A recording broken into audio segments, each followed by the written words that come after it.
Welcome back to my YouTube channel. आज हम करेंगे टीएस ग्रेवाल की बुक का क्लास 11th की अकाउंटेंसी का एक इम्पोर्टेंट चैप्टर जिसका नाम है financial statement of sole proprietor का solution number 1 to solution number 14 तक हम आज की वीडियो में कवर करेंगे। चलिए बिना देरी के शुरू करते हैं अपने आज के क्वेश्चन को। अब हम स्टार्ट करेंगे अपना financial statement of sole proprietorship का सोल्यूशन नंबर 1। क्वेश्चन नंबर 1 बच्चों मैंने ऑलरेडी नोट कर रखा है। क्वेश्चन नंबर 1 में आपको कुछ एक्सपेंसेस गिवन है जिसमें आपको ये आइडेंटिफाई करना है क्या ये कैपिटल नेचर के एक्सपेंडिचर है या फिर ये रिवेन्यू नेचर के हैं। किस तरीके से करेंगे आइए समझते हैं। सबसे पहले हमें क्या गिवन है, हमें पहले गिवन है expense on white washing and painting of a building purchase to make it ready for use.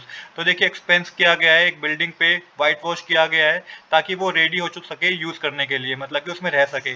तो ये एक तरीके से कैपिटल नेचर का एक्सपेंस है। क्यों कैपिटल नेचर का एक्सपेंस है? क्योंकि this cost are necessary to bring a newly acquired asset into a usable condition. तो ये कॉस्ट एक नेसेसरी है ताकि हम जो भी हमारा एसेट हमने तैयार किया है, जो भी बिल्डिंग एक एसेट है, उसे हम यूज कर सके, इसलिए ये कॉस्ट एक नेसेसरी है और ये कैपिटल नेचर में आएगी। आप ये याद रखिएगा, ये कैपिटल नेचर में आएगी। सेकंड है हमारा ₹10,000 spent on construction a platform for a new machinery. अब 10,000 रुपीज खर्च किए गए हैं कंस्ट्रक्शन में ऑफ अ न्यू मशीनरी। अब न्यू मशीनरी पे खर्च किए गए हैं तो एक भी कैपिटल नेचर का एक्सपेंस है। क्यों? The cost is directly related to making the new machinery operational and it's part of the asset total cost. तो देखिए एक नई मशीनरी पे हमने ये स्पेंड किया है तो ये जो पार्ट, ये जो कंसीडर किया जाएगा, ये कैपिटल एक्सपेंस में कंसीडर किया जाएगा। इसके बाद है repair expense of 25,000 incurred for white washing of a factory building. अब देखिए यहाँ पे एक फैक्ट्री की बिल्डिंग ऑलरेडी बनी पड़ी है, उस पर हमने क्या करा है, रिपेयर करा है, उसको व्हाइट वॉश कराया है उसे 25,000 रुपीज में। अब देखिए ये जो इस तरीके के जो एक्सपेंस होते हैं ना, वो रिवेन्यू नेचर के होते हैं। यहाँ मैंने मेंशन करा है this is a routine maintenance. एक तरीके से रूटीन एक्सपेंस है। This is a routine maintenance cost to keep the existing asset in good condition, not to increase its value. तो ये क्या था कि एक जो पहले से हमारे पास एसेट है उसकी एक रूटीन मेंटेनेंस की हमें, ताकि उसकी कंडीशन सही रहे। तो इस तरीके के जो एक्सपेंस होते हैं बच्चों, वो रिवेन्यू एक्सपेंस होते हैं। इसके बाद है insurance premium paid as an renewal premium. तो इंश्योरेंस प्रीमियम पे किया गया है एज अ रिन्यूअल प्रीमियम, तो ये भी रिवेन्यू एक्सपेंस है। This is a recurring in nature, मतलब ये तो हर महीने आएगा हमारा, तो ये हमें हर महीने पे करना पड़ेगा। Short term operating cost for a specific period. तो इस तरीके से ये भी आपको रिवेन्यू एक्सपेंस में कंसीडर करना है। फिर आपके पास परचेज अ न्यू कार। अब नई कार परचेज करी है तो ये कैपिटल एक्सपेंस है।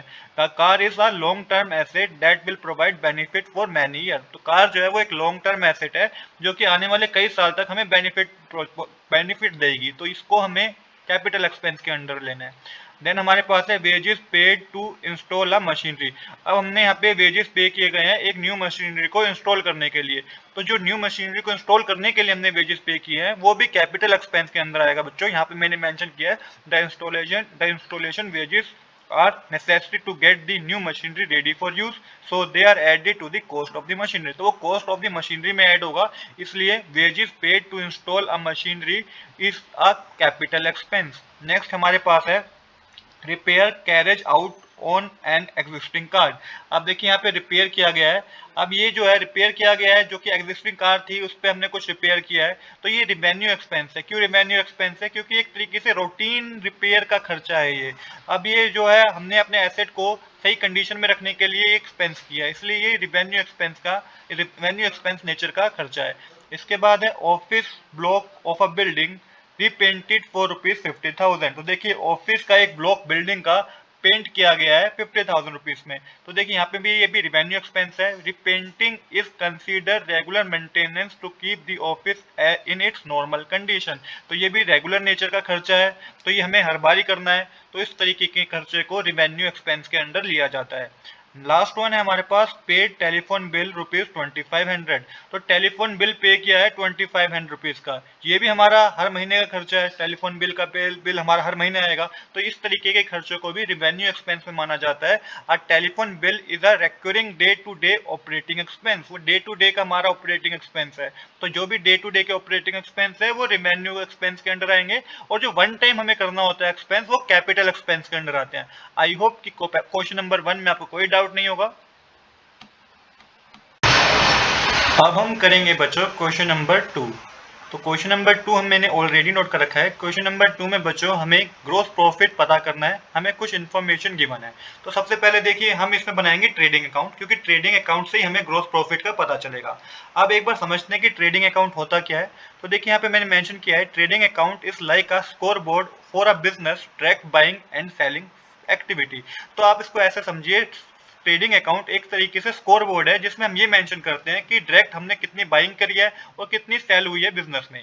It show if the company made a profit और loss just from its core business of buying and selling goods. ये हमें ये बताता है ट्रेडिंग अकाउंट कि कंपनी ने कितना प्रॉफिट बनाया है, कितना लॉस बनाया है अपने कोर बिजनेस से, बाइंग गुड्स और सेलिंग गुड्स करके कंपनी ने कितना प्रॉफिट अर्न किया है। तो द रिजल्ट इज कॉल्ड, जो भी रिजल्ट आता है इसमें या तो वो ग्रोस प्रॉफिट होता है या फिर ग्रोस लॉस होता है।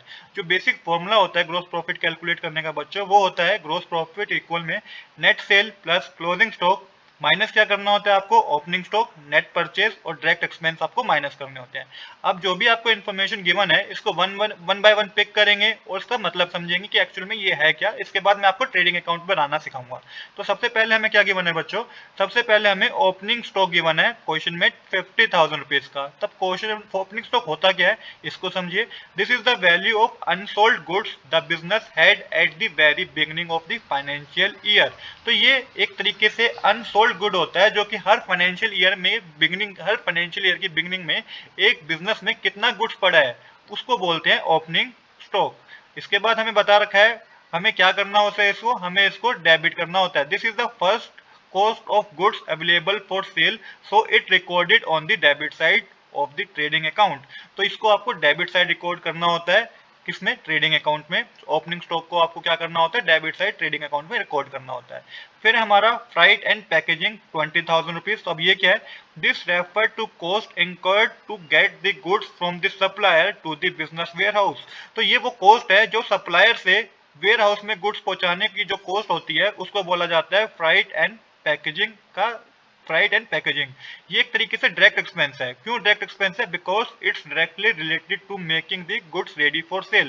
क्यों ये इसलिए डायरेक्ट एक्सपेंस है, क्योंकि डायरेक्टली रिलेट हो जाता है क्या, गुड्स रेडी होती है सेल करने के लिए, इसलिए इसको डायरेक्ट एक्सपेंस बोला जाता है।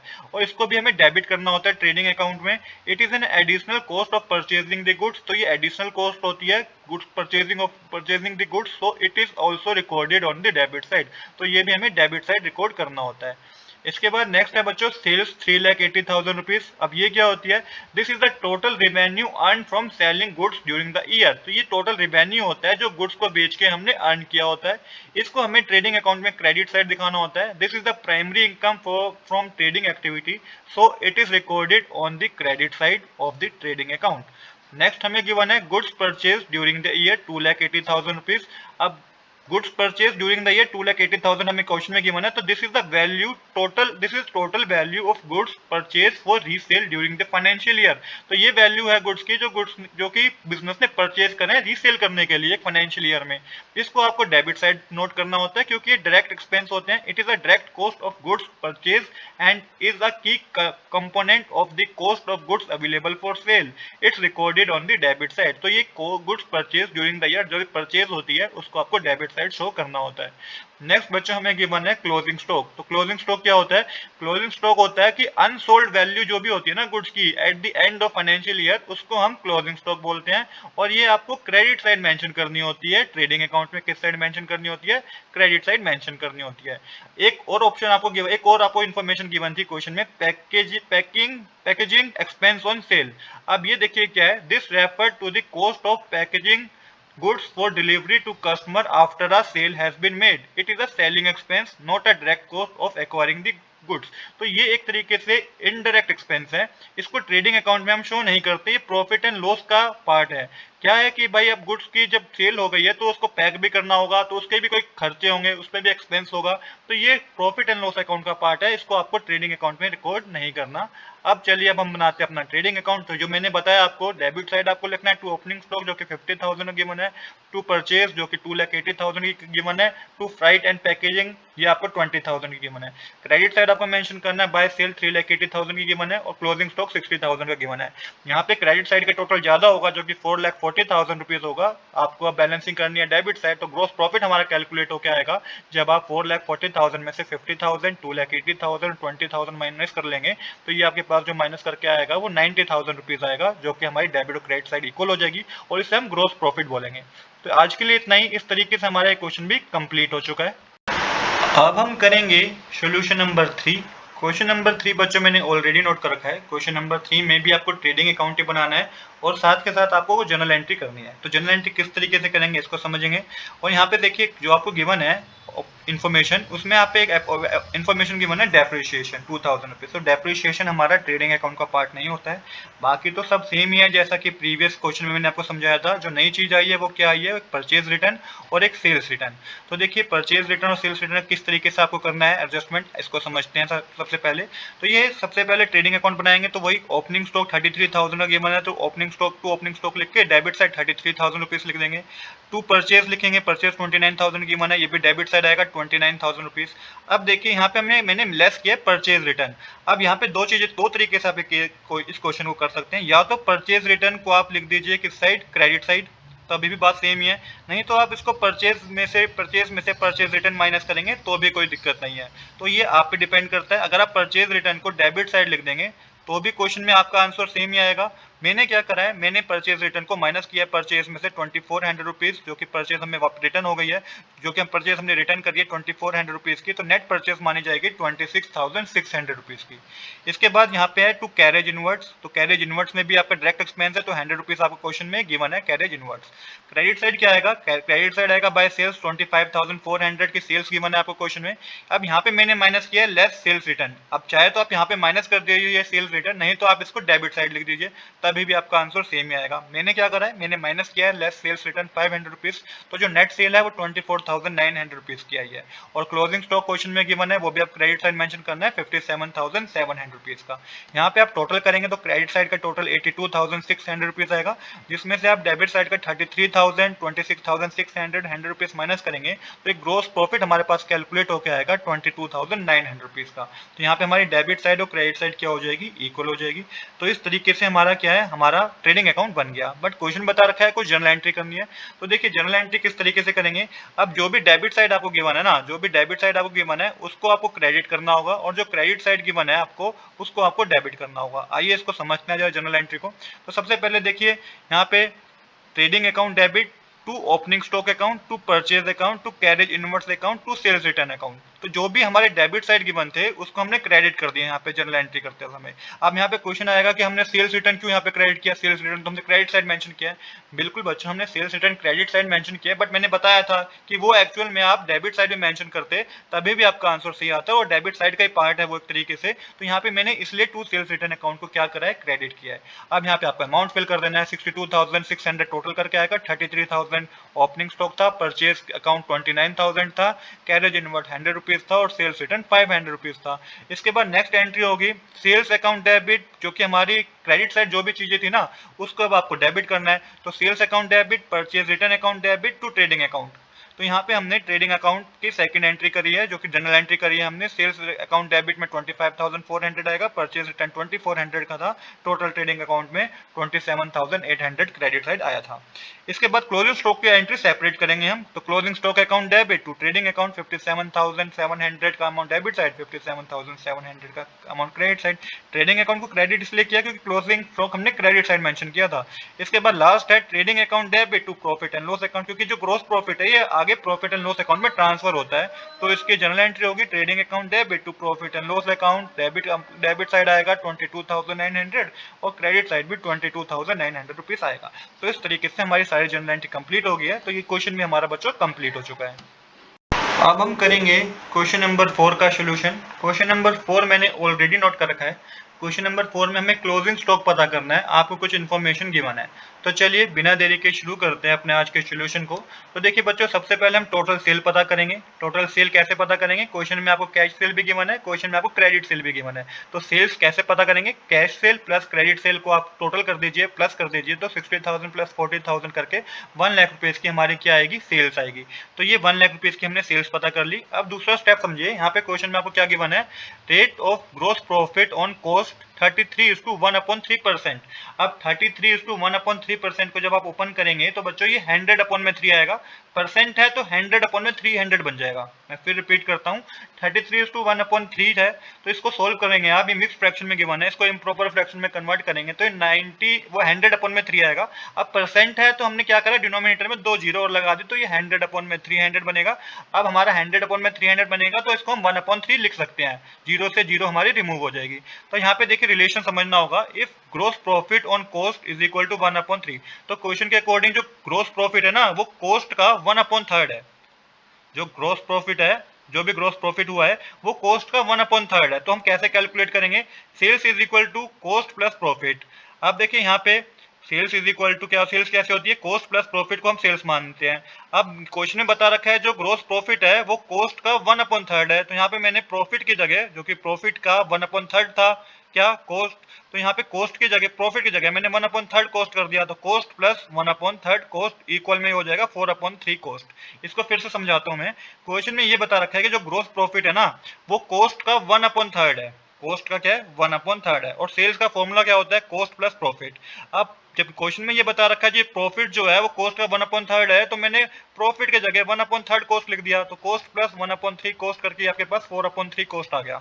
अब यहाँ पे आपको क्या पता करना है, आपको कॉस्ट पता करनी है, तो कॉस्ट इज इक्वल टू में 3/4 मल्टीप्लाई सेल्स कर देंगे, जितनी भी सेल्स थी तो आपको कॉस्ट पता चल जाएगा, तो 3/4 मल्टीप्लाई सेल्स करेंगे तो ये 3/4 मल्टीप्लाई 1 लाख की सेल्स थी तो ये 75,000 की कॉस्ट है। मतलब कि कॉस्ट ऑफ गुड सोल्ड जो हमारा है वो 75,000 रुपीज का है। आई होप कि यहाँ तक कोई डाउट नहीं होगा आपको। अब आपको क्लोजिंग स्टॉक पता करना है, तो क्लोजिंग स्टॉक का जो फॉर्मूला है बच्चों वो है opening stock plus purchase, opening stock plus purchase और माइनस कर देंगे कॉस्ट ऑफ गुड्स सोल्ड। तो ओपनिंग स्टॉक 20,000 की मन है, परचेज 70,000 और माइनस कर देंगे आप कॉस्ट ऑफ गुड्स सोल्ड जो कि 75,000 है। ये कैलकुलेट होकर जो क्लोजिंग स्टॉक बच्चों आएगा वो 15,000 रुपीज होगा। तो यही हमारा करेक्ट आंसर है। तो ये क्वेश्चन नंबर 4 का सोल्यूशन भी हमारा कंप्लीट हो चुका है। अब हम करेंगे क्वेश्चन नंबर 5 का सोल्यूशन। क्वेश्चन नंबर 5 भी बच्चों मैंने ऑलरेडी नोट कर रखा है।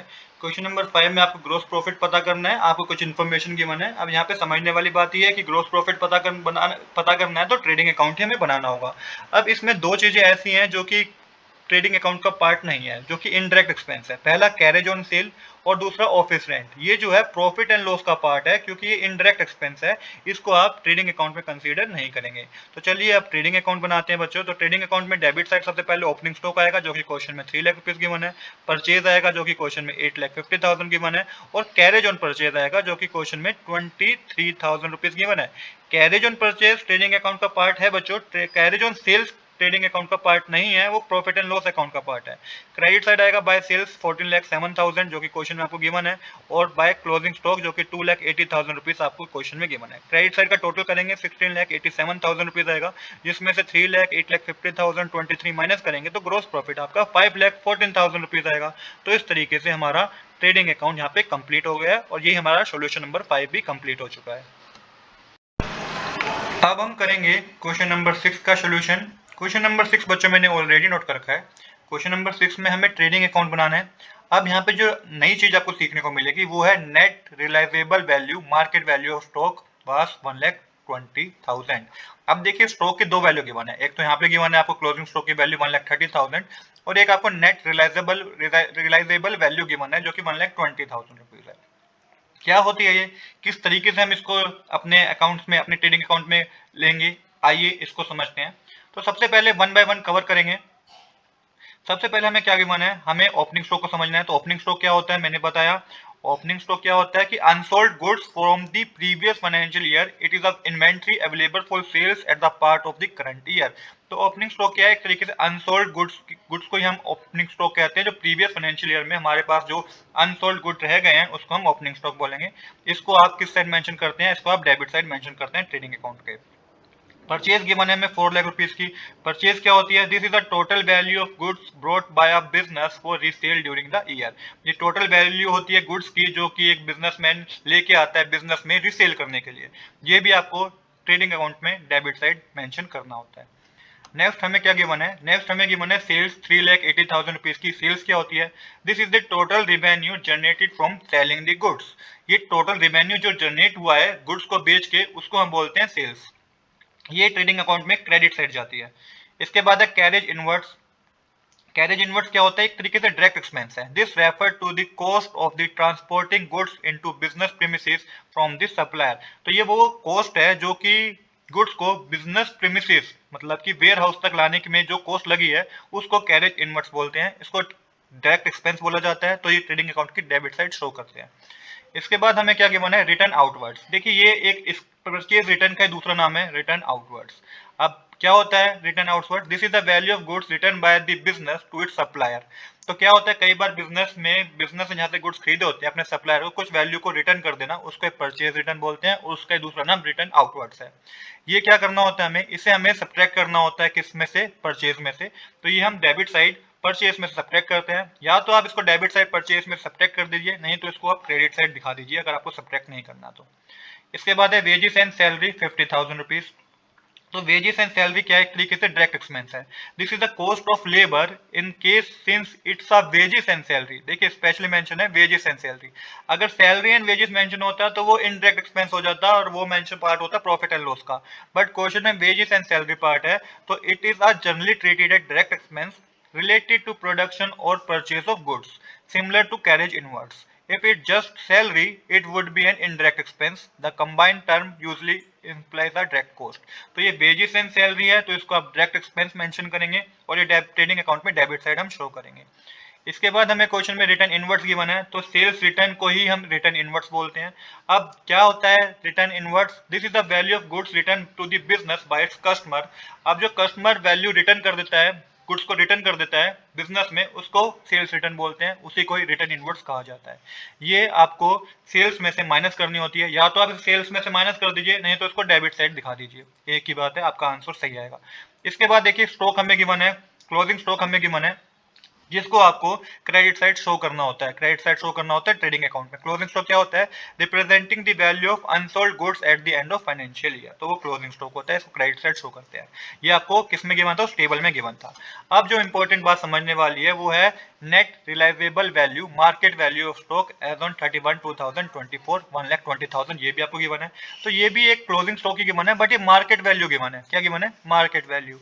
तो देखिए क्रूशियल रूल है, एक क्रूशियल रूल होता है अकाउंटेंसी में, प्रिंसिपल ऑफ कंजर्वेटिव्स।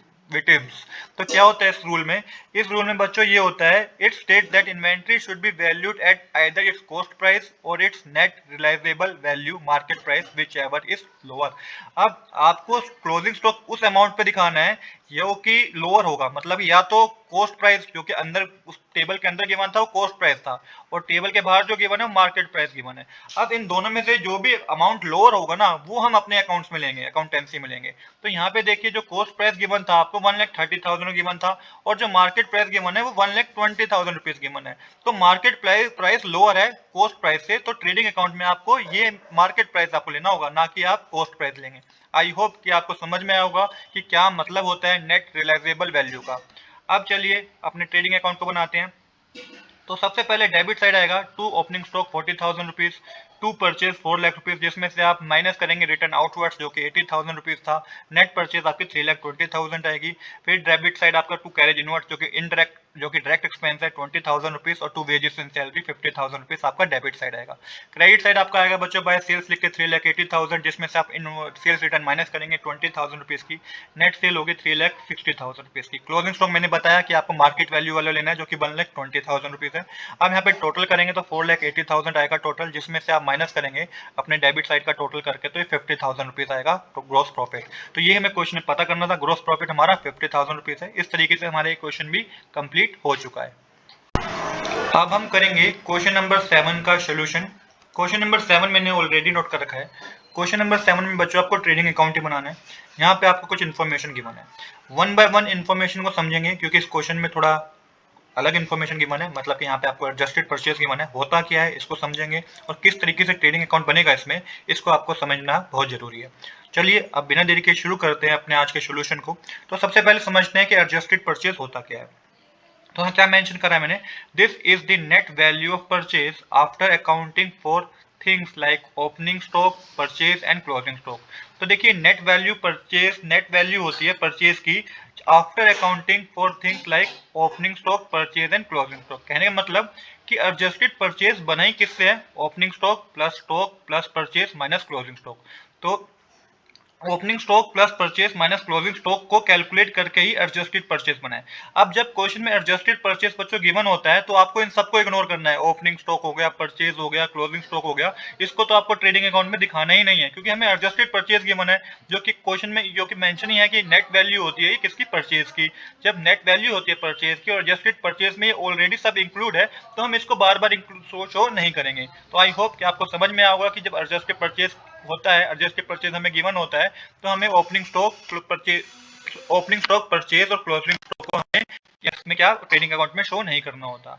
अब यह इसका मतलब क्या हुआ कि किस साइड ये शो करेंगे, तो it represent the cost of goods sold and is a direct expense. तो एक तरीके से adjusted purchase cost of goods sold माना जाएगा और ये डायरेक्ट एक्सपेंस होगा, इसको आप ट्रेडिंग अकाउंट के डेबिट साइड शो करेंगे। मैं फिर रिपीट करता हूं, आपको जब भी एडजस्टेड परचेज गिवन होगा, आपको ओपनिंग स्टॉक परचेज और क्लोजिंग स्टॉक को इग्नोर करना है, टोटली इग्नोर ट्रेडिंग अकाउंट में। अब इसके बाद नेक्स्ट हमें जो गिवन है बच्चों वो है सेल्स। सेल्स क्या होती है, total revenue earn from the selling goods during the year, वो हमारी सेल्स होती है। ये डेबिट साइड, ये क्रेडिट साइड आता है ट्रेडिंग अकाउंट में। इसके बाद क्लोजिंग स्टॉक हमें गिवन है। क्लोजिंग स्टॉक मैंने बताया अनसोल्ड गुड्स की वैल्यू होती है at the end of financial year, but question में क्या था, मैंने मेंशन है since we are using adjusted purchase to represent the cost of goods sold, the closing stock is not included as a separate item in the trading account. तो मैंने आपको starting में बताया कि एडजस्टेड परचेज को हमें given है, तो हम क्लोजिंग स्टॉक को अपने ट्रेडिंग अकाउंट में रिकॉर्ड नहीं करेंगे। इसके बाद हमें क्या गिवन है, इसके बाद हमें गिवन है फ्राइट एंड कैरेज इनवर्ड्स। तो ये एक तरीके से डायरेक्ट एक्सपेंस होता है, इसको आप डेबिट साइड शो करेंगे किसमें, ट्रेडिंग अकाउंट में। इसके बाद वेजेस गिवन है 6000 रुपीज। तो वेजेस भी बच्चों एक तरीके से क्या है, वेजेस भी एक तरीके से डायरेक्ट एक्सपेंस है, इसको भी आप ट्रेडिंग अकाउंट के डेबिट साइड शो करेंगे। नेक्स्ट हमें क्या गिवन है, नेक्स्ट हमें गिवन है freight and carriage outwards 2000 rupees. अब देखिए कैरेज इनवर्ड्स गिवन होता तो डायरेक्ट एक्सपेंस होता, अब ये कैरेज आउटवर्ड्स गिवन है तो ये इनडायरेक्ट एक्सपेंस हो गया बच्चों। तो ये प्रॉफिट एंड लॉस का पार्ट है, इसको ट्रेडिंग अकाउंट में नहीं दिखाना। तो this is the cost of transportation goods from business to customer after sale has been done. तो ये वो कॉस्ट है जो कि ट्रांसपोर्टेशन कॉस्ट है, जब बिजनेस में क्या होती है, सेल हो जाती है, तो उस गुड्स को कस्टमर तक पहुंचाना में जो खर्चा आता है उसको बोला गया है क्या, carriage outwards. It is a selling expense. तो ये इनडायरेक्ट एक्सपेंस है, इसको आप ट्रेडिंग अकाउंट में शो नहीं करेंगे, ये प्रॉफिट एंड लॉस अकाउंट का पार्ट है, ट्रेडिंग अकाउंट का पार्ट नहीं है। इसके बाद हम ट्रेडिंग अकाउंट ही बनाएंगे। तो देखिए ट्रेडिंग अकाउंट में बताया हमें एडजस्टेड परचेज गिवन है, डेबिट साइड मेंशन करेंगे 6,60,000 रुपीज। इसके बाद to freight and carriage inwards given है 3600 रुपीज, आपको मेंशन करना है डेबिट साइड। वेजेस गिवन है 6000 रुपीज, वो भी डेबिट साइड मेंशन करेंगे। क्रेडिट साइड सिर्फ आपको सेल्स मेंशन करना है 7,44,000 रुपीज का। अब टोटल करेंगे तो ये आपको क्रेडिट साइड का टोटल ज्यादा है, जिसमें से 6,60,000 3600 6000 माइनस करेंगे तो ग्रोस प्रॉफिट का आपके पास जो कैलकुलेट होकर आएगा वो 74,400 होगा। तो यही हमें इस क्वेश्चन में पता करना था। तो क्वेश्चन नंबर 7 भी बच्चों हमारा कंप्लीट हो गया है। हम करेंगे क्वेश्चन नंबर 8 का सोल्यूशन। क्वेश्चन नंबर 8 बच्चों मैंने ऑलरेडी नोट कर रखा है। आपको यहाँ पे कुछ बैलेंस गिवन है, ट्रेल बैलेंस में कुछ बैलेंसेस गिवन है, जिसके बेसिस पे आपको ट्रेडिंग अकाउंट बनाना है। अब देखिए किस तरीके से ट्रेडिंग अकाउंट बनाएंगे, आइए इसको समझते हैं। तो सबसे पहले ओपनिंग स्टॉक के अंदर आपको रॉ मटेरियल और फिनिश्ड गुड गिवन है। तो ओपनिंग स्टॉक मैंने बताया क्या होता है, अनसोल्ड इन्वेंट्री होती है at the beginning of financial year. अब देखिए यहाँ पे जो ये रॉ मटेरियल और जो फिनिश्ड गुड है ना, वो पार्ट किसका है, वो ओपनिंग स्टॉक का पार्ट है। It crucial because it's a starting point for calculating the cost of goods available for sale. Both raw material and finished goods are the part of this.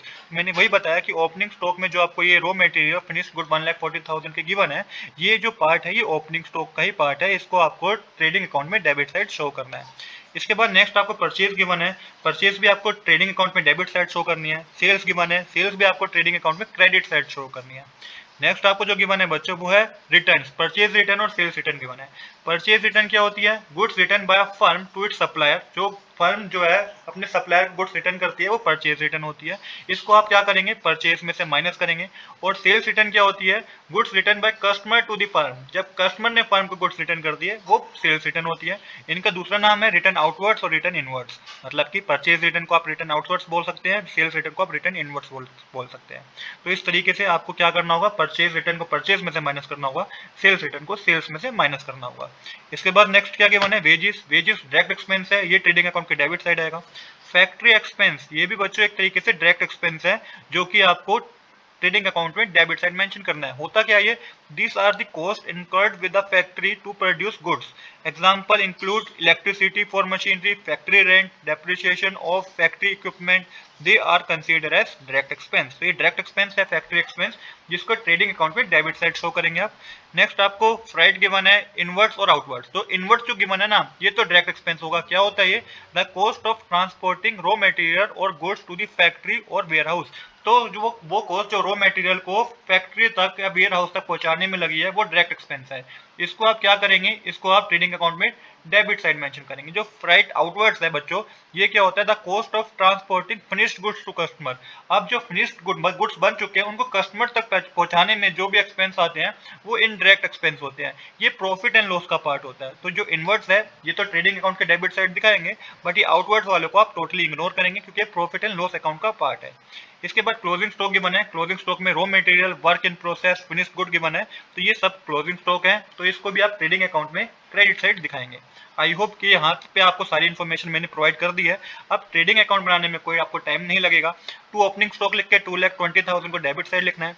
To purchase 3,60,000 rupees की है, जिसमें से purchase return 10,000 का given है, वो minus करेंगे, तो net purchase 3,50,000 rupees की होगी। इसके बाद वेजेस 1,30,000 रुपीज गिवन है, फैक्ट्री एक्सपेंस 90,000 रुपीज गिवन है, और फ्राइट इनवर्ड्स 20,000 रुपीज गिवन है। ये सारे डायरेक्ट एक्सपेंस है, जो कि ट्रेडिंग अकाउंट में डेबिट साइड हमने शो कर दिए। इसके बाद क्रेडिट साइड आएगा, बाय सेल्स लिख के 7 लाख रुपीज, इसमें से सेल्स रिटर्न माइनस करेंगे 6,000 रुपीज की, नेट सेल होगा हमारा 6,94,000 रुपीज का। और लास्ट में हमें क्लोजिंग स्टॉक पता है, क्लोजिंग स्टॉक 2 लाख रुपीज का है। तो इस तरीके से हमारा ट्रेडिंग अकाउंट बन गया है। क्रेडिट साइड का टोटल करेंगे 8,94,000 रुपीज आएगा, जिसमें से आप डेबिट साइड का टोटल करके माइनस करेंगे तो ग्रोस प्रॉफिट बच्चों 84,000 रुपीज का आएगा। तो इस तरीके से हमें इस क्वेश्चन को हमने कंप्लीट कर लिया। हमें ग्रोस प्रॉफिट ही पता करना था, जो कि हमने बता दिया है कि 84,000 का ग्रोस प्रॉफिट है। अब हम करेंगे क्वेश्चन नंबर 9 का सॉल्यूशन। क्वेश्चन नंबर 9 बच्चों मैंने ऑलरेडी नोट कर रखा है। क्वेश्चन नंबर 9 में आपको कैलकुलेट करना है ऑपरेटिंग प्रॉफिट, और कुछ इन्फॉर्मेशन आपको गिवन है। तो देखिए किस तरीके से ऑपरेटिंग प्रॉफिट कैलकुलेट करेंगे, ऑपरेटिंग प्रॉफिट क्या होता है, इसको पहले समझते हैं। अब सबसे पहले समझेंगे कि ऑपरेटिंग प्रॉफिट है क्या। तो यहाँ पे देखिए मैंने मेंशन कर रखा है, operating profit is the key figure in a company financial statement. It show the profit a business make from its core day to day operation. तो ऑपरेटिंग प्रॉफिट जो है वो एक तरीके से कंपनी की फाइनेंशियल स्टेटमेंट को दर्शाता है। ऑपरेटिंग प्रॉफिट से हमें ये पता चलता है कि कंपनी ने जो प्रॉफिट अर्न किया है, वो अपनी डे टू डे ऑपरेशन से अर्न किया है। कितना प्रॉफिट उसने अपने डे टू डे ऑपरेशन से अर्न करा है। यहाँ मेंशन है ना, it show the profit a business make from its core day to day operation. जो भी उसका कोर डे टू डे का ऑपरेशन है जिस बिजनेस का, उससे उसने कितना प्रॉफिट अर्न किया है, उसको ऑपरेटिंग प्रॉफिट बोला जाता है। ये कैलकुलेट कैसे होता है, it is calculated by taking net profit and adjusting it from any non-operating और non-recurring income and expense। तो ये कैसे कैलकुलेट करेंगे, नेट प्रॉफिट में आपको क्या करना होगा, नेट प्रॉफिट में आपको एडजस्टमेंट करनी होगी, किसकी, नॉन ऑपरेटिंग एक्सपेंस आपको प्लस करने होंगे और नॉन ऑपरेटिंग इनकम आपको माइनस करनी होगी। ऑपरेटिंग प्रॉफिट कैसे कैलकुलेट होगा, ये उसका ही फॉर्मूला मैंने बताया, net profit plus non operating expense minus non operating income. अब आपके दिमाग में क्वेश्चन होगा कि ये नॉन ऑपरेटिंग एक्सपेंस और नॉन ऑपरेटिंग इनकम क्या है। तो देखिए बच्चों, ये अभी वीडियो को आगे मैं वीडियो में समझाऊंगा, तो इस वीडियो को कंप्लीट देखिएगा कि नॉन ऑपरेटिंग एक्सपेंस और नॉन ऑपरेटिंग इनकम क्या होती है। तो सबसे पहले हमें क्वेश्चन में नेट प्रॉफिट गिवन है। नेट प्रॉफिट तो आपको पता है क्या होता है, this is the bottom line profit after all revenue and expense. सारे रिवेन्यू और एक्सपेंस के बाद जो हमारे पास हमें मिलता है, वो होता है हमारा net profit. Both operating and non operating have been taken into account. It is the final profit figure before any adjustment are made. तो ये एक तरीके से फाइनल प्रॉफिट होता है। नेट प्रॉफिट को आप ये बोल लीजिए कि एक तरीके से क्या है, फाइनल प्रॉफिट है। तो हम इसी से स्टार्ट करेंगे अपने ऑपरेटिंग प्रॉफिट को कैलकुलेट करना। तो हमें क्वेश्चन में नेट प्रॉफिट गिवन है, इसी के थ्रू हम अपना ऑपरेटिंग प्रॉफिट पता करेंगे। अब मैंने फॉर्मूला आपको ऑलरेडी बता दिया है कि फॉर्मूला क्या है, net profit plus operating non operating expense minus non operating income. ये फॉर्मूले को आप याद रखिएगा। अब हमारा गिवन है gain on sales of machinery 15,000। तो देखिए मशीनरी को बेच के हमें गेन हुआ है 15,000 रुपए का। तो ये बच्चों होता है non operating income. Non operating income में आता है क्या, गेन और ऑन सेल्स ऑफ मशीनरी। क्योंकि ये बिजनेस ने एक मशीनरी को बेच के कमाया, ये उसका कोर बिजनेस से पैसा नहीं अर्न किया। उसने एक मशीनरी खराब हो गई होगी या जो हुआ होगा, उसने उसको बेच दिया और पैसा कमाया। So this is the profit earned from selling a long-term asset like machine for more than its book value। तो एक ऐसा प्रॉफिट है जो कि कंपनी ने अपने एसेट को बेच के कमाया है। Why it is a non operating income, ये नॉन ऑपरेटिंग इनकम क्यों है? Selling old machinery is not a normal day to day activity for most business. तो देखिए वही मैंने बताया कि ये डे टू डे एक्टिविटी नहीं है बिजनेस का। एक बिजनेस, एक मशीनरी हो सकता है खराब हो गई हो, तो उसने बिजनेस ने उसको बेच दिया हो, उसको बेच के पैसा आ गया है, तो ये नॉन ऑपरेटिंग इनकम है, इसको आप नॉन ऑपरेटिंग इनकम बोलेंगे। कैलकुलेशन कैसे करेंगे हम? Since the gain was included in the net profit, तो क्या है कि गेन ऑलरेडी नेट प्रॉफिट में इंक्लूडेड है, बट हमें तो क्या करना है, हमें तो ऑपरेटिंग प्रॉफिट पता करना है। तो ऑपरेटिंग प्रॉफिट कोर बिजनेस का प्रॉफिट होता है, तो हम क्या करेंगे, सब्ट्रैक्ट करेंगे ऑपरेटिंग, हम सब्ट्रैक्ट करेंगे किसको, हम सब्ट्रैक्ट करेंगे नेट प्रॉफिट में से क्या, नॉन ऑपरेटिंग इनकम। तो हमें क्या करना होगा, जो भी आपको नेट प्रॉफिट क्वेश्चन में गिवन होगा उसमें से आपको ये gain on sale of machinery 15,000 rupees minus करना होगा, क्योंकि ये नॉन ऑपरेटिंग इनकम है, ये बिजनेस ने एक मशीनरी को बेच के कमाई है, तो इसको आपको इंक्लूड नहीं करना ऑपरेटिंग प्रॉफिट कैलकुलेट करते वक्त। इसके बाद डोनेशन गिवन है 2,000 रुपीज की। तो डोनेशन क्या, इस तरीके समझिए कि बिजनेस ने डोनेट कर दिया 2,000 रुपीज। अब ये डोनेट कर दिया 2,000 रुपीज, तो ये नॉन ऑपरेटिंग एक्सपेंस है। क्या ये non operating expense? Non operating expense को आप नेट प्रॉफिट में प्लस करेंगे, इस बात को याद रखिएगा।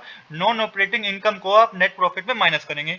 तो this is the money given away for or charitable purpose. तो चैरिटेबल पर्पस के लिए बिजनेस ने 2,000 रुपए डोनेट कर दिए। अब ये नॉन ऑपरेटिंग एक्सपेंस क्यों है, इसको समझते हैं। Giving to charity is not a part of company. अब चैरिटी देना कंपनी का पार्ट नहीं है, ये कोर बिजनेस में नहीं आता कंपनी का, तो वही यहाँ पे मेंशन है। Giving to charity is not a part of company core business of producing और selling goods. It is a expense not directly related to operation. ये ऐसा एक्सपेंस है जो कि डायरेक्टली रिलेटेड नहीं है, एक बिजनेस के लिए डायरेक्टली रिलेटेड नहीं है कि कभी कभार डोनेट करना। कौन सा हर बार हर बिजनेस डोनेट करता है? साल में एक बार डोनेट कर दिया, तो ये नॉन ऑपरेटिंग एक्सपेंस है। अब नॉन ऑपरेटिंग एक्सपेंस को क्या करना होता है, this expense was subtracted to arrive at net profit. तो ये जो एक्सपेंस थे ये नेट प्रॉफिट में ऑलरेडी सब्ट्रैक्ट थे, तो आपको क्या करना होगा, आपको ऐड करना होगा किसको, आपको डोनेशन जो 2,000 रुपीज है और नॉन ऑपरेटिंग एक्सपेंस गिवन है आपको जो, ये आपको ऐड करना होगा किसमें, नेट प्रॉफिट में। तो इस चीज को आप याद रखिएगा। इसके बाद नेक्स्ट हमें गिवन है रेंट रिसीव 10,000 रुपीज। तो रेंट रिसीव जो है ये नॉन ऑपरेटिंग इनकम है, इसको आपको क्या करना होगा, इसको नेट प्रॉफिट में से आपको माइनस करना होगा, सब्ट्रैक्ट करना होगा इसको आपको नेट प्रॉफिट में से, इसको आप नॉन ऑपरेटिंग इनकम मानेंगे। देन आपको इंटरेस्ट ऑन लोन गिवन है 20,000 रुपीज। फर्म ने कोई लोन ले रखा था जिसपे उसने इंटरेस्ट पे करा है 20,000 रुपीज का, तो ये एक तरीके से नॉन ऑपरेटिंग एक्सपेंस है। नॉन ऑपरेटिंग एक्सपेंस है तो इसको आप ऐड करेंगे किसमें, नेट प्रॉफिट में। इसके बाद नेक्स्ट हमारा क्या है, क्योंकि हमें ऑपरेटिंग प्रॉफिट कैलकुलेट करना है तो इसे हमें नेट प्रॉफिट में ऐड करना होगा। नेक्स्ट हमें कैलकुलेट करना है अपना ऑपरेटिंग प्रॉफिट। तो ऑपरेटिंग प्रॉफिट मैंने बताया net profit plus non operating expense minus non operating income. तो नेट प्रॉफिट हमें 1 लाख रुपीज का गिवन है, ऐड करेंगे हम नॉन ऑपरेटिंग एक्सपेंस जो कि इंटरेस्ट ऑन लोन और डोनेशन गिवन था हमें 20,000 और 2,000 का, ये आपको ऐड करना है। लेस करना है आपको नॉन ऑपरेटिंग इनकम जो कि रेंट रिसीव है और gain on sales of machinery है 10,000 और 15,000। ये पूरा कैलकुलेट करके बच्चों जो ऑपरेटिंग प्रॉफिट आपके पास आएगा वो 97,000 रुपीज होगा। तो इस तरीके से एक क्वेश्चन में हमारा बच्चों कंप्लीट हो चुका है। अब हम करेंगे क्वेश्चन नंबर 10 का सोल्यूशन। क्वेश्चन नंबर 10 बच्चों मैंने ऑलरेडी नोट कर रखा है। क्वेश्चन नंबर 10 में आपको प्रिपेयर करना है प्रॉफिट एंड लॉस अकाउंट और साथ के साथ आपको जनरल एंट्री भी करनी है। तो देखिए profit and loss account prepare करेंगे हम, उसके बाद हम जनरल एंट्री करेंगे। क्वेश्चन में यहाँ पे आपको एक और चीज बता रखी है, gross profit was 45% of sale which amounted to 6,50,000 rupees. तो देखिए किस तरीके से क्वेश्चन करेंगे, एकदम समझेंगे, एक एक डिटेल में समझेंगे एक एक इन्फॉर्मेशन जो हमें गिवन है उसको। तो सबसे पहले समझते हैं कि प्रॉफिट एंड लॉस अकाउंट होता क्या है। तो मैंने मेंशन कर रखा है the profit and loss account is a financial statement that show a business revenue cost and expense over a period. तो प्रॉफिट एंड लॉस को एक तरीके से आप फाइनेंशियल स्टेटमेंट बोलेंगे जो कि क्या शो करता है, बिजनेस का कितना रेवेन्यू है, क्या कॉस्ट है और कितना एक्सपेंस है over a period. This is used to determine the net profit और net loss of the business. Profit and loss account से हमें क्या पता चलता है, हमें नेट प्रॉफिट और नेट लॉस पता चलता है। It start with the gross profit from the trading account and then subtract all indirect expense and add all indirect income. तो प्रॉफिट एंड लॉस अकाउंट की शुरुआत ट्रेडिंग ग्रोस प्रॉफिट या gross loss जो भी आपको क्वेश्चन में given होता है हुआ है उससे होगी। हालांकि अगर इस क्वेश्चन में तो डायरेक्टली हमें प्रॉफिट एंड लॉस अकाउंट बनाने के लिए बोल दिया, नहीं तो पहले हम ट्रेडिंग अकाउंट बनाते, उससे हमें ग्रोस प्रॉफिट या ग्रोस लॉस पता चलता, फिर हम प्रॉफिट एंड लॉस अकाउंट बनाते। बट क्योंकि क्वेश्चन में ग्रोस प्रॉफिट ऑलरेडी गिवन है, तो डायरेक्ट अब हम क्या करेंगे, प्रॉफिट एंड लॉस अकाउंट बनाएंगे और इसमें क्या करते हैं, हम सब्ट्रैक्ट करते हैं, जितने भी इनडायरेक्ट एक्सपेंस होता है उसे हम माइनस करते हैं और जितनी भी इनडायरेक्ट इनकम होती है उसे हम ऐड करते हैं। क्या ये इनडायरेक्ट एक्सपेंस क्या होते हैं, इनडायरेक्ट इनकम क्या होती है, इसको आगे समझेंगे हम। अब देखते हैं अगला हमें क्या गिवन है। अगला हमें क्वेश्चन में गिवन था ग्रोस प्रॉफिट 45% ऑफ सेल। तो क्वेश्चन में आपको ऑलरेडी बता रखा है कि जो ग्रोस प्रॉफिट है ना वो सेल्स का 45% है। अब यहाँ पे समझिए, the profit a business make from its core trading activity buying and selling goods before considering any other operating और नॉन ऑपरेटिंग एक्सपेंस। तो ग्रोस प्रॉफिट क्या होता है, जो उसने कोर ट्रेडिंग एक्टिविटी से कमाया, बिजनेस से बाइंग और selling the goods and services, जो बिजनेस ने अर्न करा है उसे ग्रोस प्रॉफिट बोलते हैं। तो यहाँ पे किस तरीके से कैलकुलेट करेंगे कितना ग्रोस प्रॉफिट है, तो सेल्स का अमाउंट क्वेश्चन में आपको 6,50,000 रुपीज गिवन है। अब 6,50,000 को बता रखा है कि सेल्स पे 45% ग्रोस प्रॉफिट है, तो 6,50,000 का 45% कैलकुलेट करेंगे बच्चों, तो 2,92,500 का हमें ग्रोस प्रॉफिट है। तो ये आपको प्रॉफिट एंड लॉस में क्रेडिट साइड मेंशन करना है, ग्रोस प्रॉफिट जो कि आपको 2,92,500 का है। इसके बाद नेक्स्ट हमें जो गिवन है बच्चों वो है सैलरी एंड वेजेस। देखिए यहाँ पे डिफरेंट है, पहले अब जो क्वेश्चन कर रहे हैं उसमें वेजेस एंड सैलरी आया, यहाँ पे सैलरी एंड वेजेस है। अब जब ये सैलरी एंड वेजेस है तो ये ऑपरेटिंग एक्सपेंस है, तो ये प्रॉफिट एंड लॉस अकाउंट का डेबिट साइड का पार्ट होगा। होता क्या है, ये payment to employ for their service, payment करना है एम्प्लॉय को जो उसने सर्विस प्रोवाइड की है, उसको सैलरी एंड वेजेस बोलते हैं। ये ऑपरेटिंग एक्सपेंस है, उसको प्रॉफिट एंड लॉस अकाउंट में डेबिट साइड शो करेंगे। फिर एक कमीशन पेड 2,000 रुपीज, ये एक फीस है जो कि पे करी गई है। अब fees paid to an employ or an agent for service typically based on sale. तो एक फीस पे की गई है एम्प्लॉय को या एजेंट को, जो भी उसने सर्विस प्रोवाइड की है, तो ये भी ऑपरेटिंग एक्सपेंस है, ये भी प्रॉफिट एंड लॉस में डेबिट साइड आएगा। इसके बाद है postage and courier 500 rupees, expense related to sending letter और पैकेजेस। ये वो एक्सपेंस है जो कि एक लेटर या पैकेजेस भी सेंड किए होंगे बिजनेस ने, उसके एक्सपेंस है 1,500 रुपीज। इसको आप एडमिनिस्ट्रेटिव एक्सपेंस भी बोल सकते हैं। ये भी एक तरीके से क्या है, प्रॉफिट एंड लॉस अकाउंट के डेबिट साइड आएंगे, ये आपको प्रॉफिट एंड लॉस अकाउंट में डेबिट साइड मेंशन करना है। इसके बाद इंश्योरेंस है, इंश्योरेंस क्या है, और इंश्योरेंस एक तरीके से ऑपरेटिंग एक्सपेंस है, इसको आप प्रॉफिट एंड लॉस के डेबिट साइड मेंशन करेंगे। इंटरेस्ट पे किया 4,000 रुपीज का, the cost of borrowing money, ये नॉन ऑपरेटिंग एक्सपेंस है, ये भी आप प्रॉफिट एंड लॉस अकाउंट में डेबिट साइड मेंशन करेंगे। देन आपको कैरेज आउटवर्ड्स गिवन है, क्या होता है ये, the cost of transporting goods to the customer after a sale, this is a selling expense, ये भी प्रॉफिट एंड लॉस अकाउंट में डेबिट साइड आपको मेंशन करना है, कैरेज आउटवर्ड्स। इसके बाद एडवर्टाइजिंग का आपको गिवन है 10,000 रुपीज, कि अपने बिजनेस की जो भी प्रोडक्ट होंगे उसको प्रमोट तो करना होगा ना, उसके लिए पैसा भी खर्च होगा, तो वो एडवर्टाइजिंग के अंदर आता है, ये भी प्रॉफिट एंड लॉस अकाउंट के डेबिट साइड आपको आएगा, क्योंकि ये भी एक्सपेंस है।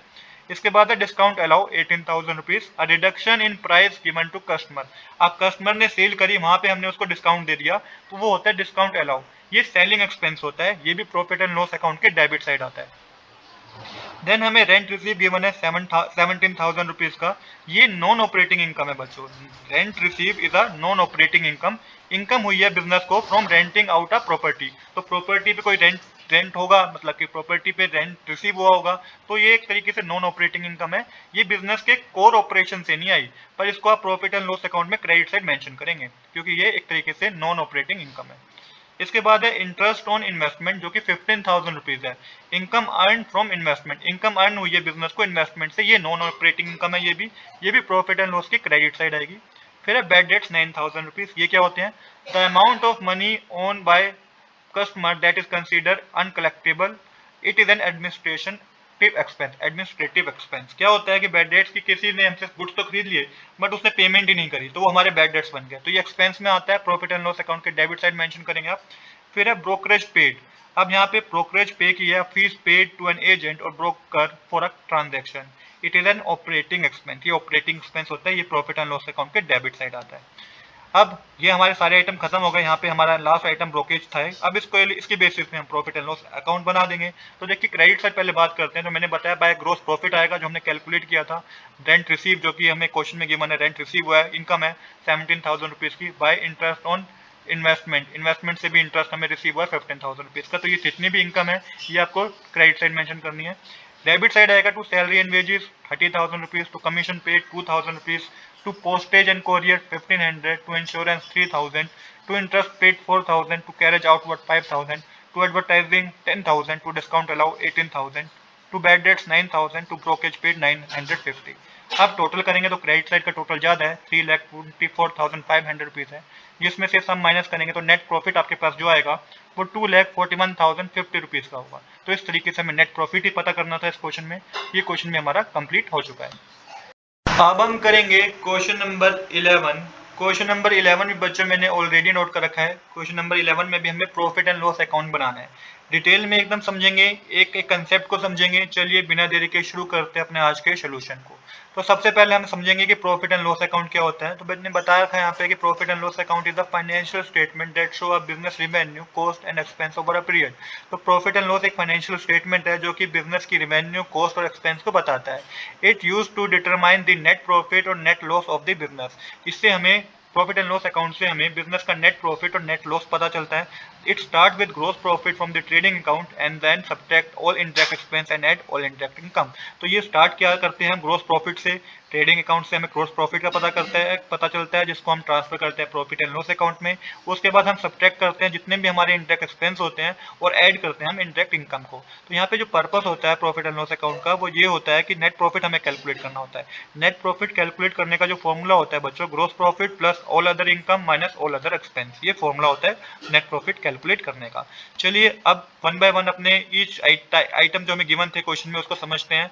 तो सबसे पहले ग्रोस प्रॉफिट हमें 1,60,000 रुपीज का गिवन था। ग्रोस प्रॉफिट होता क्या है मैं ऑलरेडी बता चुका हूँ, the profit earn from core business of buying and selling goods before accounting for general operating expense.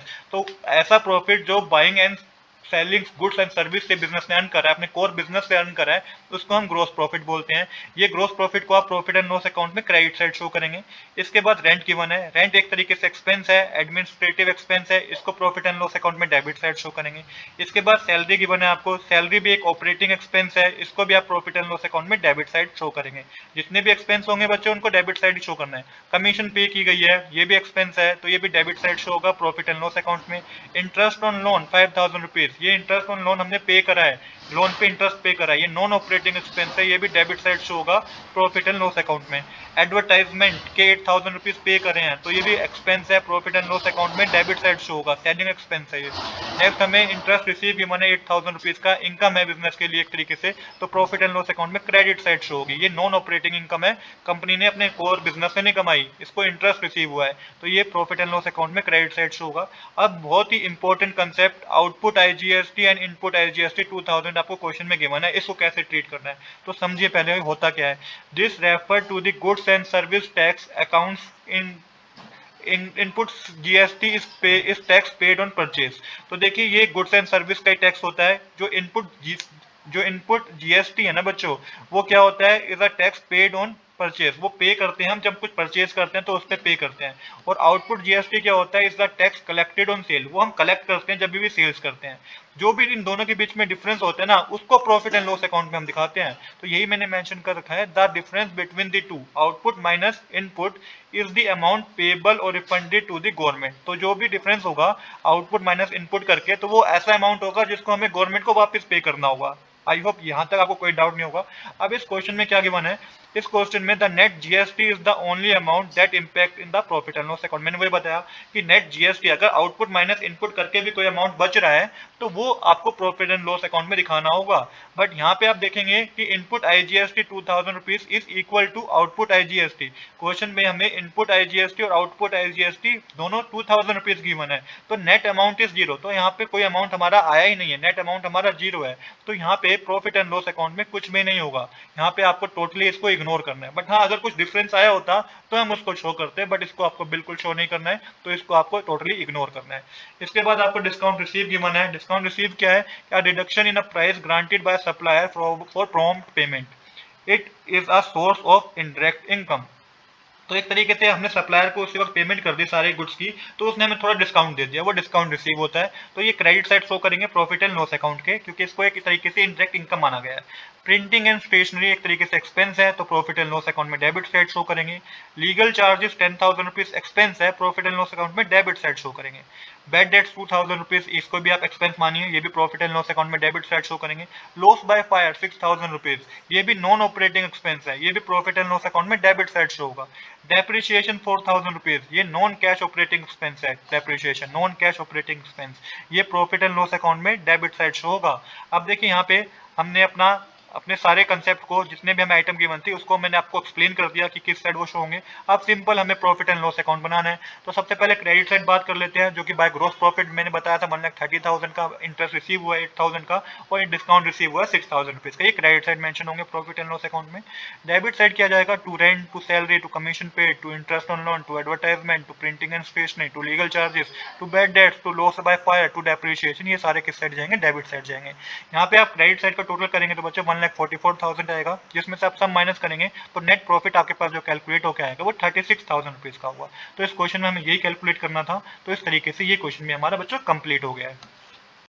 अब हम करेंगे क्वेश्चन नंबर 12 का सोल्यूशन। क्वेश्चन नंबर 12 बच्चों मैंने ऑलरेडी नोट कर रखा है। क्वेश्चन नंबर 12 में आपको बैलेंस शीट बनानी है। अब किस तरीके से बैलेंस शीट बनानी है, बैलेंस शीट होती क्या है, आइए इसको समझते हैं। तो देखिए बैलेंस शीट क्या होती है। A balance sheet is a financial statement that report a company asset, liability and owner equity eight a specific point in time.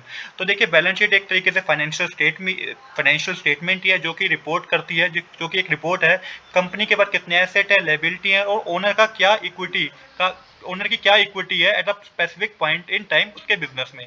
तो ये होती है balance sheet. Asset equal to liability plus owner equity, इसका आप इसको बोल सकते हैं कि एसेट हमेशा इक्वल होता है लायबिलिटी प्लस ओनर इक्विटी के।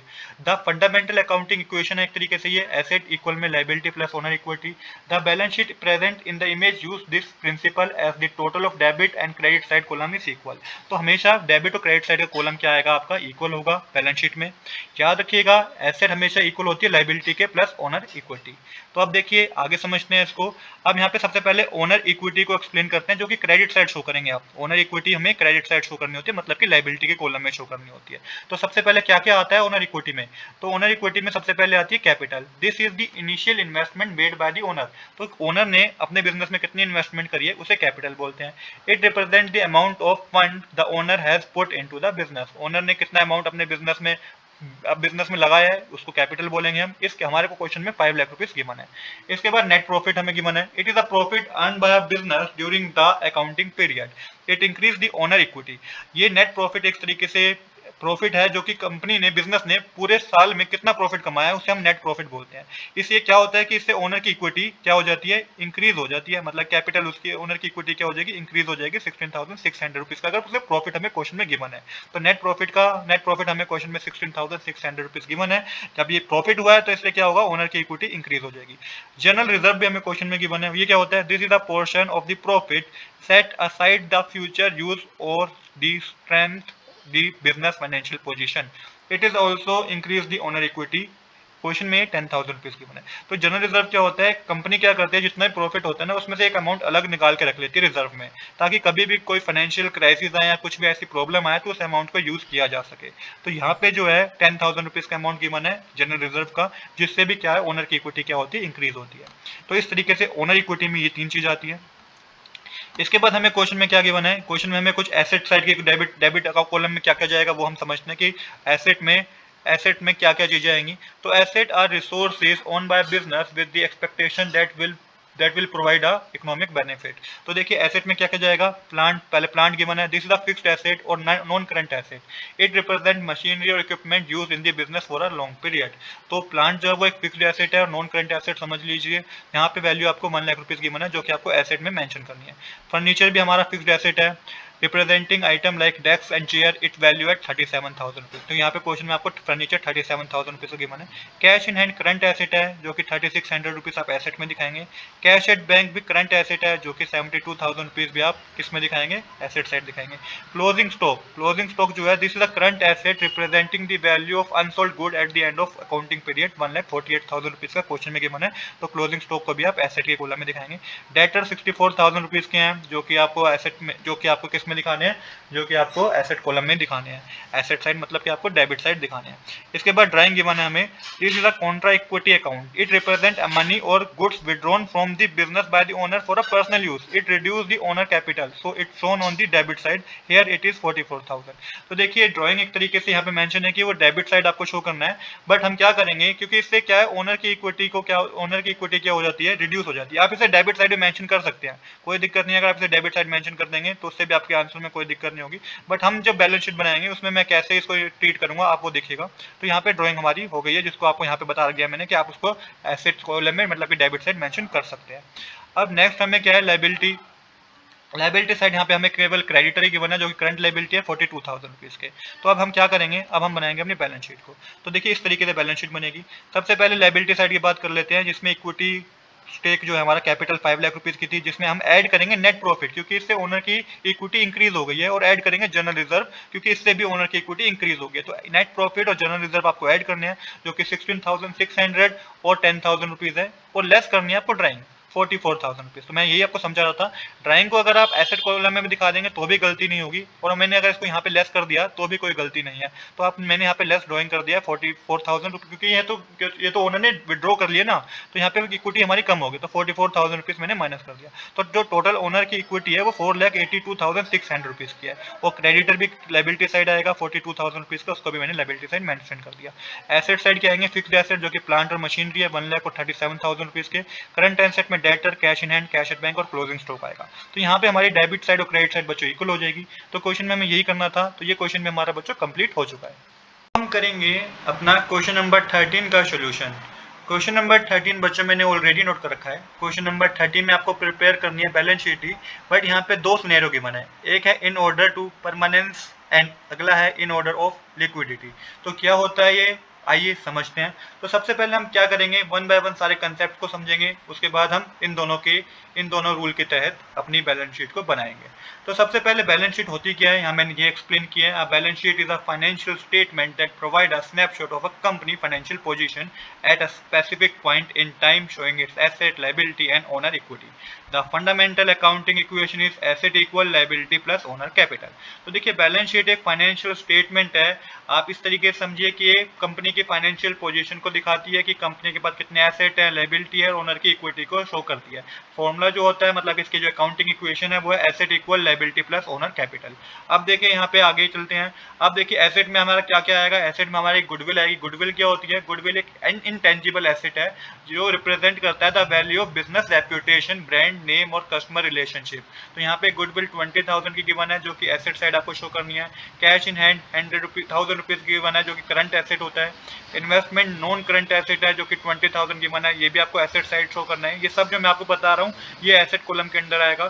सन्ड्री डेटर जो करंट एसेट होते हैं 50,000 रुपीज के, ये भी आपको एसेट में शो करने हैं। लैंड एंड बिल्डिंग 60,000 रुपीज है, ये नॉन करंट एसेट है। Non current asset that include the value of property own by the business, तो ये नॉन करंट एसेट होते हैं 60,000 रुपीज के, जो कि एसेट में शो होंगे। बैंक करंट एसेट है 20,000 रुपीज का। बिल रिसीवेबल भी करंट एसेट है 13,000 रुपीज का। Plant and machinery non current asset है 40,000 रुपीज का, ये भी आपको एसेट में शो करने हैं। क्लोजिंग स्टॉक करंट एसेट है, और फर्नीचर नॉन करंट एसेट है 16,000 रुपीज के, जो कि आपको किसमें शो करने हैं, आपको नॉन करंट एसेट मतलब कि आपको एसेट्स में शो करने हैं। अब देखिए ये मैंने आपको एसेट वाली चीजें बताई, इसमें मैंने बताया आपको करंट एसेट क्या है, नॉन करंट एसेट क्या है, ये चीज मैंने आपको एक्सप्लेन करी। अब इसके बाद जो हम समझेंगे वो है लायबिलिटी में क्या क्या जाएगा। तो बच्चों लायबिलिटी में जाएगा लायबिलिटी फॉर एक्सपेंस, ये करंट लायबिलिटी होती है 1200 रुपीज की, जो अभी तक पे नहीं की गई, तो 1200 रुपीज लायबिलिटी कॉलम में जाएंगे। बिल्स पेबल जो है अभी करंट लायबिलिटी है 10,700 रुपीज गिवन है, बिल्स पेबल ये भी हमारी लायबिलिटी होती है। इसके बाद सन्ड्री क्रेडिटर भी करंट लायबिलिटी है 63,000 रुपीज की। और प्रोविजन फॉर डाउटफुल डेट क्या है, ये एक तरीके से ये भी आपको किस साइड मेंशन करना है, ये भी आपको क्रेडिट लायबिलिटी साइड ही मेंशन करने हैं। बट यहाँ पे क्या होगा, ये अमाउंट आपको डेटर में से माइनस करके दिखाना है। हम एसेट में से एसेट साइड में डेटर में से ये अमाउंट माइनस करके दिखाएंगे। तो ये हमारे जो है ये ये जो मैंने आपको समझाया ये लाइबिलिटीज है। अब ओनर इक्विटी भी क्रेडिट साइड ही आता है, जिसमें कैपिटल आता है, नेट प्रॉफिट आता है, ड्राइंग आता है। ड्राइंग से क्या होता है, ड्राइंग क्या होता है कि this represent money of goods withdrawn from the business by the owner for personal use, it reduce the owner capital. ये क्या होता है कि ओनर की कैपिटल को रिड्यूस कर देती है, क्योंकि क्या होता है कि ओनर ने बिजनेस में से पैसा निकाल लिया अपने पर्सनल यूज के लिए, तो इसको हम किस साइड शो करते हैं, इसको एक्चुअल में तो हम इसको लाइबिलिटी साइड नेट प्रॉफिट में से माइनस करते हैं, बट वैसे ये जो पार्ट है ये हमारे एसेट साइड का पार्ट है, इसको एसेट साइड में हम शो करते हैं। या तो आप इसको एसेट साइड में शो कर रहे हैं तो माइनस मत कीजिए, माइनस कर रहे हैं तो एसेट साइड में से शो मत कीजिए, दोनों तरीके से आंसर हमारा ठीक ही आएगा। अब देखिए सबसे पहले हमारा रूल क्या कह रहा है, पहला रूल कि ऑर्डर ऑफ परमानेंस। तो यहाँ ये ऑर्डर क्या कहता है, ये ऑर्डर कहता है in this arrangement asset and liability are listed from least liquid to the most liquid. अब इसका मतलब क्या है, list liquid to the most liquid, ऐसे एसेट जो कि मुश्किल होते हैं, मतलब इनको कन्वर्ट करना कैश में डिफिकल्ट होता है, और ऐसे एसेट वो होते हैं लीस्ट लिक्विड, और मोस्ट लिक्विड क्या होते हैं जो इजीली कन्वर्ट हो जाते हैं किसमें, कैश में, इजीली कन्वर्ट हो जाते हैं कैश में। तो पहले आपको वो एसेट लिखने हैं जिसमें जो कि डिफिकल्ट होता है कैश में कन्वर्ट होने में, हो तो जाते हैं कैश में कन्वर्ट पर थोड़ा टाइम लगता है इनको कन्वर्ट होने में, और फिर बाद में आपको ऐसे एसेट लिखने हैं जो कि मोस्ट लिक्विड है, जो इजीली लिक्विड मतलब इजीली विद इन 1 ईयर वो कैश में कन्वर्ट हो जाते हैं। तो इस ऑर्डर के तहत हम इस तरीके के बैलेंस शीट बनाएंगे। तो सबसे पहले नॉन करंट एसेट लिखेंगे, land and building, plant and machinery, furniture, investment, goodwill, ये सारी नॉन करंट एसेट है, मतलब कि ये बहुत ही ज्यादा डिफिकल्टी है, ये मोस्ट लिक्विड एसेट है। तो 60 अमाउंट आप लिख देंगे जो कि आपको क्वेश्चन में गिवन ही है, 60,000, 40,000, 16,000, 20,000, 20,000। करंट एसेट वो एसेट होते हैं जो कि मोस्ट लिक्विड होते हैं, मोस्ट लिक्विड मतलब ये जो है ये इजिली कन्वर्ट हो जाते हैं किसमें, कैश में कन्वर्ट हो जाते हैं। पहले हमने लिखे हैं लीस्ट लिक्विड जो कि डिफिकल्ट है कैश में कन्वर्ट होना, उसके बाद हमने लिखे हैं मोस्ट लिक्विड जिसमें सन्ड्री डेटर में से आप लेस करेंगे प्रोविजन, फिर bill receivable, closing stock, bank, cash in hand. अब देखिए प्रोविजन हमने यहाँ मेंशन कर दिया कि सन्ड्री डेटर में से हमने माइनस कर दिया, तो 50,000 में से 2500 हम माइनस करेंगे। उसके बाद बिल रिसीवेबल 13,000 का है, क्लोजिंग स्टॉक 80,000 का है, बैंक में 20,000 जाएगा, कैश इन हैंड में 1000 रुपीज आएगा। तो आई होप मैं आपको समझा पाया हूँ कि जब भी ऑर्डर ऑफ परमानेंसेस की बात होगी तो आपको किस तरीके से बैलेंस शीट को बनाना है। आई होप यहाँ पे आपको कोई डाउट नहीं होगा। लायबिलिटी में कैपिटल आएगा, कैपिटल में नेट प्रॉफिट हम ऐड करेंगे, लेस करेंगे ड्राइंग, तो टोटल ओनर इक्विटी बनेगी हमारी 2,42,600 रुपीज की। उसके बाद हमारी करंट लायबिलिटी में जो आएगा बच्चों, sundry creditor, bills payable, liability for expense हमारी करंट लायबिलिटी है। अमाउंट आप क्वेश्चन में देख के लिख देंगे। डेबिट और क्रेडिट से हमारी इसमें क्या आएगी, इक्वल आएगी। ये तो हो गया पहला केस। अब दूसरा केस जो है वो है ऑर्डर ऑफ लिक्विडिटी। अब यहाँ पे हमें इस तरीके से बैलेंस शीट बनानी है कि जो मोस्ट लिक्विड एसेट है जो इजीली कन्वर्ट हो जाते हैं कैश में वो पहले आएंगे, और जो लीस्ट लिक्विड के एसेट है जो डिफिकल्टी में मतलब काफी टाइम बाद कन्वर्ट होते हैं कैश में, वो आपको बाद में लिखने हैं। तो ये सबसे पहले हमारे को करंट एसेट वाले लिखने हैं, तो cash in hand, bank, bill receivable, closing stock, sundry debtor, उसमें से लेस कर देंगे प्रोविजन। ये सारे करंट एसेट हैं जो कि आपको लिखने होंगे। नॉन करंट एसेट में बच्चा goodwill, investment, furniture, plant and machinery और लैंड एंड बिल्डिंग आएगा जो कि आपको नॉन करंट एसेट में लिखने हैं। लायबिलिटी सेम ही है, कैपिटल में ऐड करेंगे नेट प्रॉफिट, लेस करेंगे ड्राइंग, ये टोटल ओनर इक्विटी आ जाएगी 2,42,600। और उसके बाद करंट लायबिलिटी में बच्चों आएगा sundry creditor, bills payable, liquid liability for expense, तो ये आपकी करंट लायबिलिटी है। टोटल करेंगे तो 3,17,500 आएगा, और डेबिट साइड और क्रेडिट साइड दोनों का टोटल इक्वल आएगा। तो इस तरीके से आपको ये बैलेंस शीट बनानी थी ऑर्डर ऑफ लिक्विडिटी की। तो आज के लिए इतना ही। I hope you like this video. If you like this video please do subscribe this channel. Thanks for watching. अब हम करेंगे क्वेश्चन नंबर 14। क्वेश्चन नंबर 14 बच्चों मैंने ऑलरेडी नोट कर रखा है। क्वेश्चन नंबर 14 में आपको बैलेंस शीट में फिक्स्ड एसेट, करंट लायबिलिटी ये सब कुछ गिवन है। आपको क्या करना है, आपको बैलेंस शीट गिवन है बट आपको बैलेंस शीट में से फिक्स्ड एसेट, करंट लायबिलिटी और वर्किंग कैपिटल पता करनी है। तो किस तरीके से करेंगे आइए समझते हैं। तो बहुत ही सिंपल क्वेश्चन है बच्चों। तो देखिए सबसे पहले फिक्स्ड एसेट की बात है, तो फिक्स्ड एसेट जो आपको बैलेंस शीट में है वो है land, plant, furniture and goodwill. ये आपको फिक्स्ड एसेट क्वेश्चन ये आपकी बैलेंस शीट में गिवन है, तो ये आपको बताने हैं। तो 20,000 का लैंड है, 32,000 का प्लांट है, फर्नीचर 8,000 का है, गुडविल 20,000 का है, टोटल 80,000 रुपीज की फिक्स्ड एसेट है। अब सेम इसी तरीके से करंट एसेट आपको ढूंढने हैं। तो करंट एसेट है स्टॉक, डेटर, प्रीपेड एक्सपेंस, तो 48,000 का स्टॉक है, डेटर 36,000 का, प्रीपेड एक्सपेंस 400 का है, टोटल 84,400 रुपीज हो जाएंगे। फिर करंट लायबिलिटी आपको पता करनी है। तो करंट लायबिलिटी में क्या क्या आएगा, creditor, expense, expense accrued, bank overdraft, interest on loan, credited 42,000 के हैं, expenses accrued 3200 के हैं, बैंक ओवरड्राफ्ट 4800 का है और इंटरेस्ट ऑन लोन आपका 1000 रुपीज का, ये 51,000 रुपीज के हो जाएंगे।